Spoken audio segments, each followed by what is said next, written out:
Fabulous. I'm very excited that Xavier, this will not work. No, it does, but I might still remind myself. I'm very excited that Xavier's done some of the pre-work, which is getting you to think about what you already know about unions' history.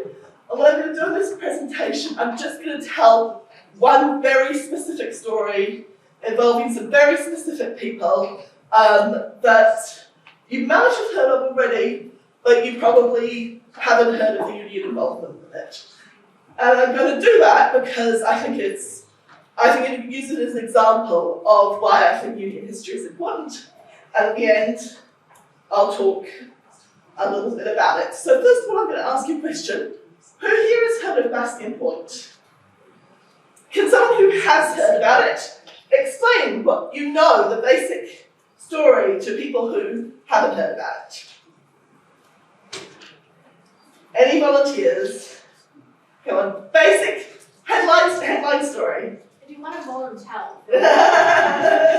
was like, that was you volunteering, Justine, I think.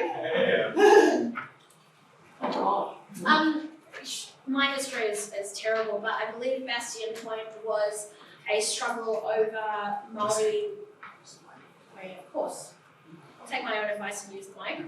I believe Bastion Point was a struggle over Māori land rights in Mission Bay at Bastion Point, and it was a protracted occupation of the land. It was going to be developed, I believe, and I believe unionists and activists and Tangata Whenua came together to oppose that, and it was a landmark sort of point in the struggle to kind of recognise Te Tiriti. That's what I understand of it. Yeah.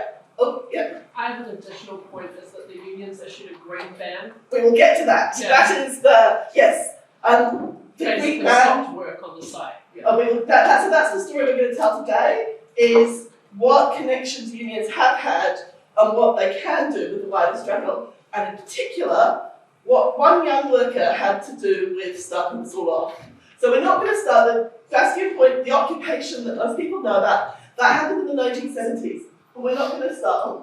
Oh, I'm going to introduce the Labour History Project. Totally forgot about that. So I'm from the Labour History Project. I'm going to tell a little bit more about what we do later on, but what I want to do, what we do later on, but just the key idea I want to talk about today is why it matters that everybody who's involved in the unions know a bit about our history and why everything you know about your history can help strengthen what you do now. So, with an example. So, in the 1940s, a young man called Hone Tūwhare, some of you will have heard of him, he's primarily known as a poet, but at this stage he hadn't started writing poetry. He was in his teens or early 20s, and he started, there's him on the left, the fine group of young men. He's the one in the top right-hand corner. He was starting working at the Otahuhu railway workshops in Auckland. At this point, all the trains were made in New Zealand. And this workshop, where trains were made, had an apprentice system and had a very strong union movement. And what that meant for young Hone Tūwhare, who was starting to work at this, is that when he started work, he joined the union. He learned lots of skills. He did not have to pay for his student loan. His employer paid for his training. He did not have to pay for it. And he had a steady job. And in that job, he met lots of other people and who had worked in the union and who knew lots of things about life. And I don't know about you, that's very different from my early experiences of work, which were not very steady job, and having to pay a lot for my own training. And that's one of the things I want to say is a lot of what we're going to talk about is possible not because of the combination of strong unions and secure work. And that together they enable all sorts of things to be possible that are much harder but not impossible now. So, one of the people he met was the guy on the right, who was called R.A.K. Mason, another New Zealand poet. And he was a member of the Communist Party, and they were both very involved in politics. And so when there was some discussion about at Bastion Point about what was going to happen to Māori village there. So what was happening in Whanaki at the time was that there was still a marae there at this point, and there were still lots of people living there. But there'd been no money from the government, there'd been no investment, it wasn't even on the sewage system, like they hadn't done the basic provisions they'd done for the rest of Auckland, and the government was basically like, this isn't okay, look, this is really dangerous and an eyesore, but rather than fixing it, they wanted to bowl it down. And so Princess Tapuia, who was very involved, was advocating on behalf of them. And R.A.K. Mason said to Hone Tūwhare, well, you're the only Māori who's active in the union, you have to go and talk to the people and be the ambassador to us. And so Hone Tūwhare went along and he formed a relationship with the people of Whanaki Marae. And that relationship, and there was also previous relationships between Princess Tapuia and the Auckland Trades Council, and that history and that relationship meant that the Auckland Trades Council started actively supporting the marae. This was in the 1940s. And the first action they did was actually go and build a fence. And the point of the fence is everyone was complaining they didn't like to look at the marae. So on a weekend, the Carpenters Union and all the other unions went to build a fence so that people would stop complaining. So that was like a really practical, they didn't have the resources to do all the things that needed to be done, but they could do something about this. And that this is the resolution that basically that Māori should be able to live where they lived, and the fact that it was really run down and there weren't enough resources was not the problem of the Māori people who lived there, it was the problem of the government and needed to be fixed. And so this is back in the 1940s. Auckland Trades Council is saying, Bastion Point belongs to Māori. It's the responsibility of the government to support Māori and get things up. And we will take positive action to make sure that happens. Things kind of stayed, there's a lot going on in this period, so things kind of stayed static throughout the 1940s. But in 1951, things changed. And for a rather abominable reason. So in 1953, the Queen was actually, at this point, she was still Princess Elizabeth, but she was the Queen by the time she came, was going to tour New Zealand. And she was going to drive past the marae, and the government was like, well, we can't have her drive past these shacks. And so that was the impetus for them evicting people and burning down the houses, was that the Queen couldn't possibly see the condition that people were living in, which is a really horrific thing that happened in 1951. That year was a particularly bad year for Eddie Hawke. Eddie Hawke was a member of that marae, and he was also a member of the Waterfront Union. He was part of the big strike, big lockout of 1951, and supporting strikes. He was locked out though. He was part of the big lockout in 1951 as a waterfront worker, and he lost his union and he lost his job, because in Auckland, everybody who stayed solid with the union ended up losing their jobs. So in 1 year, Eddie Hawke lost his job, lost his union, lost his home, lost his marae. That is, he continued to rebuild a new life. He moved into a state house, but that was an experience he shared with a lot of other unionists. And a lot of those unionists who shared this experience in 1951 went on to join all sorts of other unions, particularly all across Auckland. So, a few decades pass. Nothing has happened with the land. It comes up occasionally. It's still there. There's still a claim. But in the 1970s, things come to a head. There's a desire to redevelop the land. If you've ever been there, you will know why.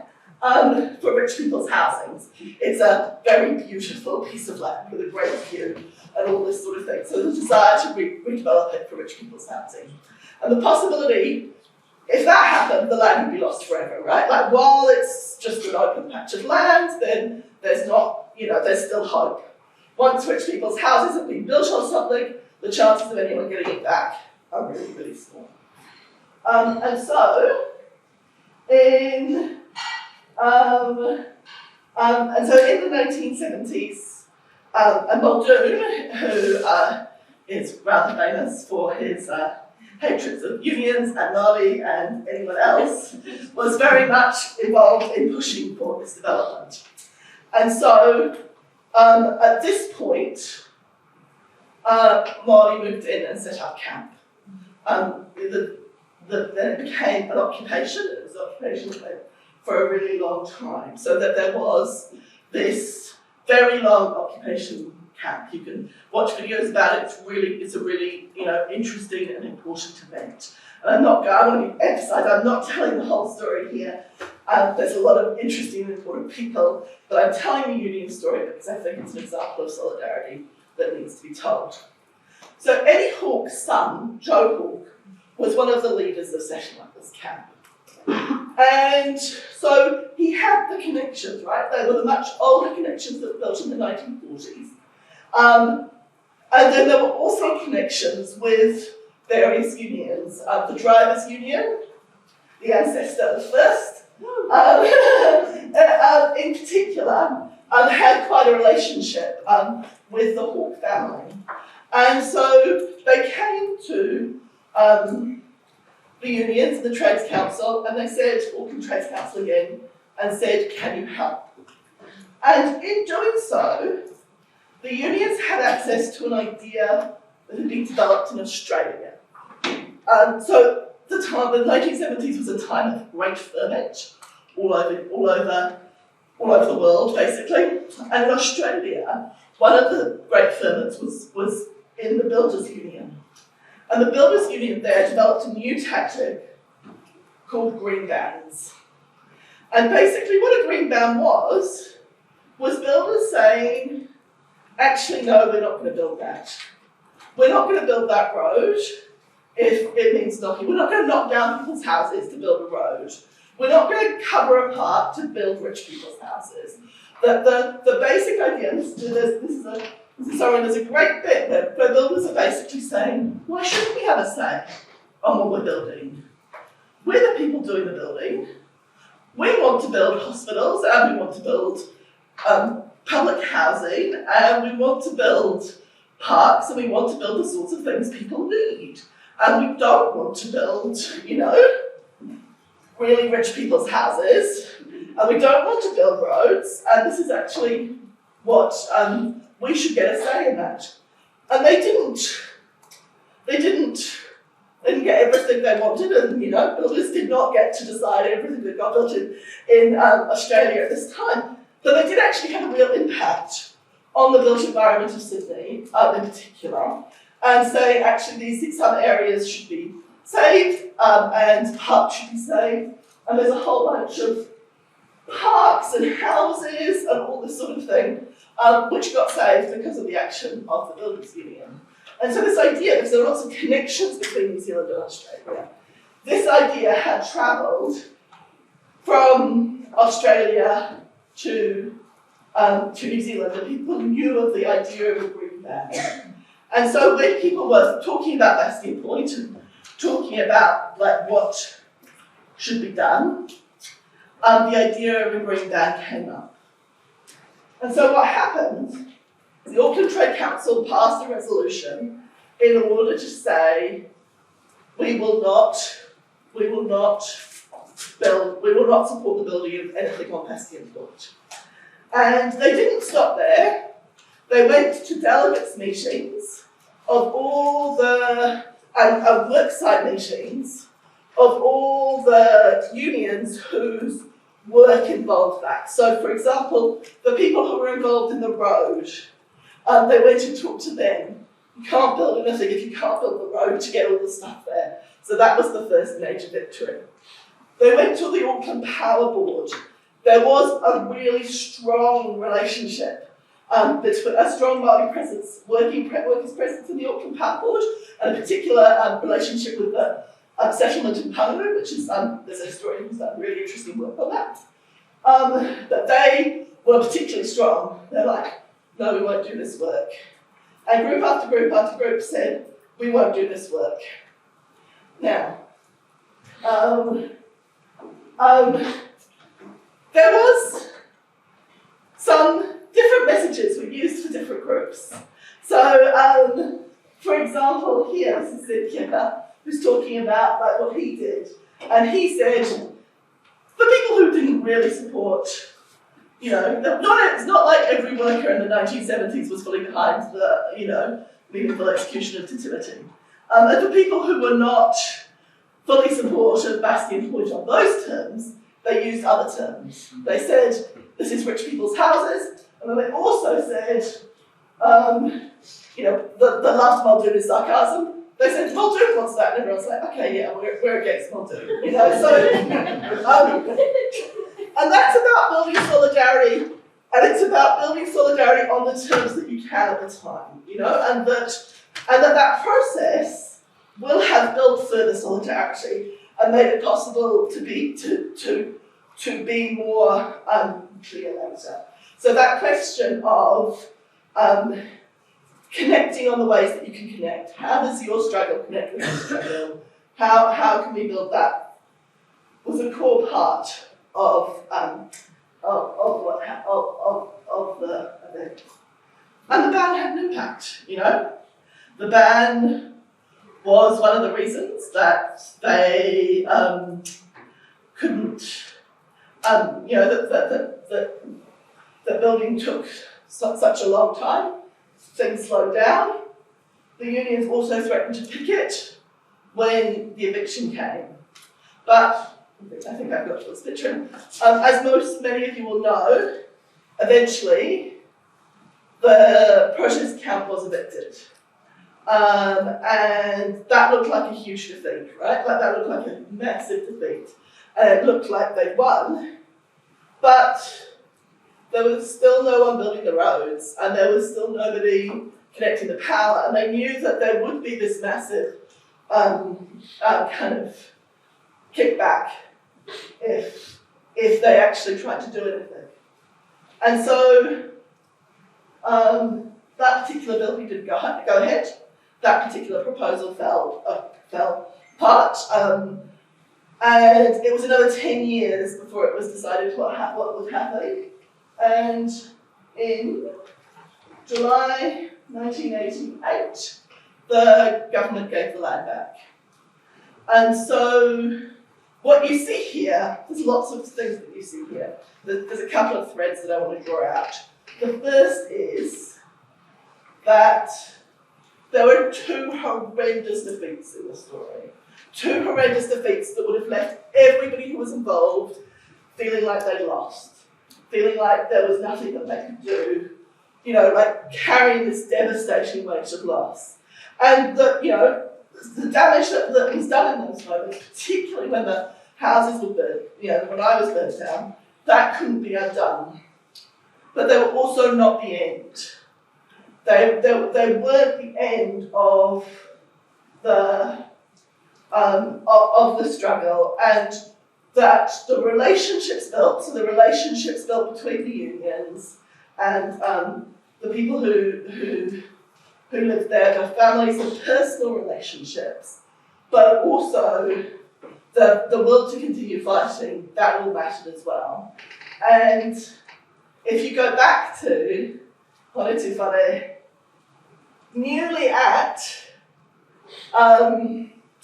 newly working at the railways, there's a question of his work really mattered, right? He was a young worker who was reaching out and saying, I will make connections between us as railway workers and the people of Ōrākei.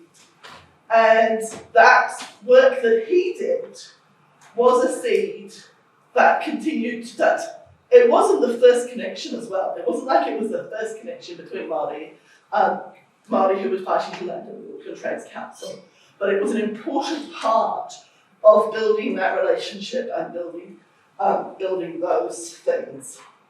So that's one lesson. The other lesson is, I think, it's important to think about what enabled this.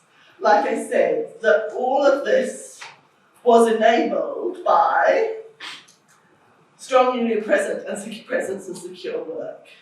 And that those two things are really important to fight together. Because at the moment, I don't know about you, but I've been in a lot of jobs that I've been in. I was definitely I had like 42 different jobs at Victoria University alone. Over, like that level of insecure work makes it very difficult to make the next step, which says, I should get a say in how my work should be developed. But, and I think that, I think the example of the teachers, I think that's really cool that teachers are saying we should get, you're a group of people who have quite a lot of say over the work, and you're using that to say we want to end streaming practices. That's amazing. And it's also a model for the rest of us. Workers should get a say over the work.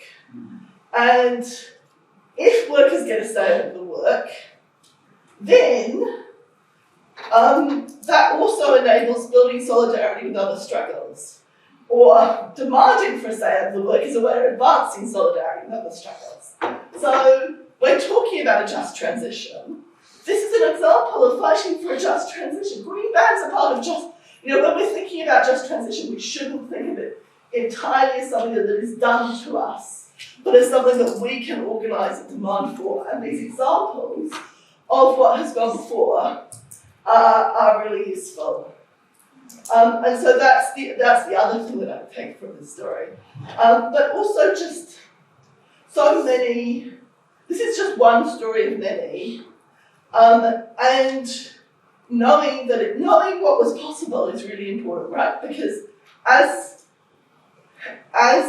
a young worker today, and as a young worker when I was young, which was a long time ago, I didn't necessarily know that I could have secure work. I didn't know that I could say no to the employer. I didn't know all these things. And I think history expands our idea of what is possible. Because there were some amazing things that were possible. And there are amazing things that we can build and do again.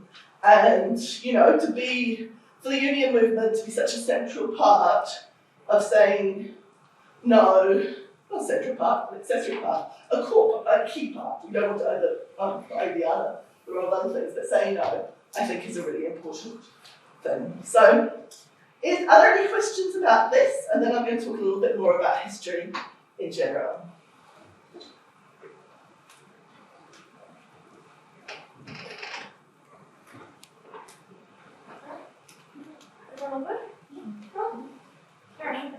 Cool. So, a couple more things I want to say. I didn't do any of this research. This research is all done by Sibel Locke. It's my synthesis of research she did in a lot of her books. Her job is currently under threat. Like all TEU, a lot of TEU members, I really encourage you to go to Together. If you haven't signed their petition, they're actually protesting at 11 o'clock today, so would love to have been, but it's the other demos. The work I'm actually going through and reading all those minutes. Minutes can be really boring. You have to read a lot of boring stuff before you get to the interesting bits. It needs to be paid for by someone. And there are lots of people in New Zealand who do labour history because they're really interested in it, or do labour history in other roles. But having people who do labour history in the university really builds our capacity for things like that. So, if you like this, it's a reason to support the TEU.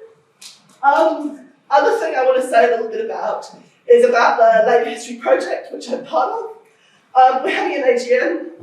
I'm supposed to set up a Facebook invite, I haven't done it yet, but I will set up the Facebook invite and I will send it to Tim or Justine or someone so that they can send it around to you. Wellington people can visit in person. People from other places can visit on Zoom. It's going to be a really cool talk because it's from the people who did this exhibition called Welcome to the 1970s Protest Photos. And they got together all these protest photos from the 1970s. Partly it's really depressing because it's like, we're still working on most of these things. But then it's also really cool to see what people have done in the past. And so we'll learn about that, so I'd encourage people to come along. If you want to know more about labour history, you can you come to go to the website. But one of the things we do is the Burt Roth Award, which is where we say what the best works of labour history are. And the main reason we do it is because we want to draw people's attention to some of the amazing things that are happening. So these are all really interesting history works that were published last year that I would recommend reading. I want to particularly draw attention to The Unpaid Child, which you can get access to all on our website. The Unpaid Child is about the fact that in the 1880s, somewhere around there, it was really common, particularly for girls, to go and work in a factory in Dunedin and in New Zealand, to go and work in a factory for a few months without getting paid. That was their apprenticeship, but for the first few months of the apprenticeship, you wouldn't get paid. And so the fight then wasn't to stop child labour, but just to ensure that child labourers got paid. This was entirely legal, not to pay child labourers who were working in factories. And it's a really interesting article, but the absolutely best bit is that the person who wrote it, who's a PSA organiser down south, is he went through and he catalogued everything the employers were saying about how terrible it would be if they had to pay children. And they're like, we could never cope. Prices would have to go up. Businesses would fail. Everything they're saying about the FPA. I think that's a really useful thing to have on hand to say, here are all the impossible things. I'd just like to add, they said the same thing about the fair pay. Yeah, it is. And if you pay women the same rate as men, businesses will fail. Yeah. Maybe that is not the case. Exactly. There's all of these things. So whatever you're interested in, there's heaps of sources of people talking about how it happened in the past. I'll do a strong shout out to just a couple more that I draw attention to you might not know about. Someone live tweeted the 1981 tour on Twitter, and they had in 2001, so 40 years later. And so they have pictures, they have all this stuff, so it's like you can revisit. It's a really cool experience. And the disappearance of Lydia Hartley, if you're looking for a good read, it's a completely amazing read about a young woman who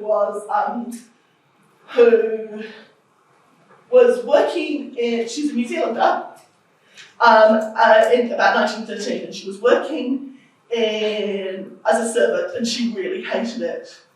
And she was really excited about she wanted all the things that were in the magazines. She wanted an exciting life. She wanted joy. And someone came up to her and said, if you come with me, I will bring you joy. You can have pretty dresses, you can have leisure, you can have all the things you've been reading about in the magazines. She actually ends up travelling to Argentina and then to the UK with this person where she is working as a sex worker without her consent. And it tells a really amazing story of her life and the lives of everybody whose life intersected with her. And kind of it ends by saying, Lydia Hartley wanted what we all want. She wanted excitement. She wanted adventure. She didn't want her life to be filled entirely by cleaning these other people's things. What I would wish to tell her if I could talk to her is that I think that we're still fighting for some of those things today, but we want everyone to have what you have. So really cool selection. So if you're ever Sorry, quick question about that last one. It sounds really interesting, but just can I check in terms of its stance towards the entire sex work industry? Is it like sex worker positive, or does it demonize the industry? I would say read it. I would say read it. I would say just as a former sex worker. That's what I mean. I would say read it. I would say it has the same attitude to the sex industry as it has to domestic labour. The working as a servant and the other work that she had as that I think it treats it as work. The person who wrote it has a really solid thing, so I would say it very much focuses on the fact that she did not have any options and she was not consenting. But there is also a story of another sex worker who had a very different experience. And yes, I would definitely say, if you're interested in the history of sex work, it's an incredible book to read. Awesome, thank you. So there's a whole, this is the stuff that people are doing in New Zealand, right? They're documenting this amazing history that people have written about, and I would really encourage you, if there's anything that you're interested in, if there's anything in particular that you're interested in, I'm also willing to talk about that.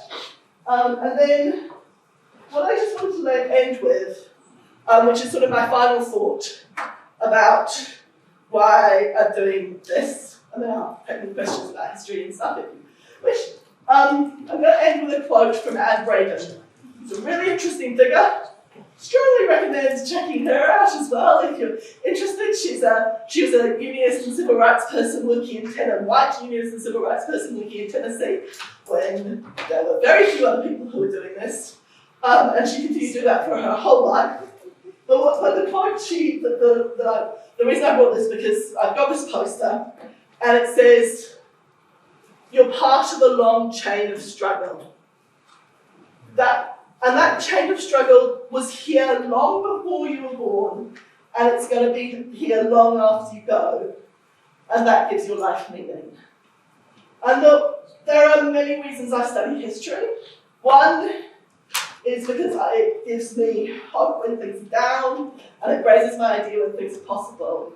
But also, it just reminds me that I am not doing this alone. None of us are doing this alone. We are all part of a much longer chain, a much longer part of history. And the more we know about that, and the more we connect with people, and the more we connect with that, the easier it is to be our link. And to be, I'm not going to achieve everything, but it matters what I do. It matters if I go and form a relationship with a group my union hasn't had a relationship with before. It matters if I fight, even if I lose. All of this matters. And that is why I study history. I really welcome any questions people have about studying history or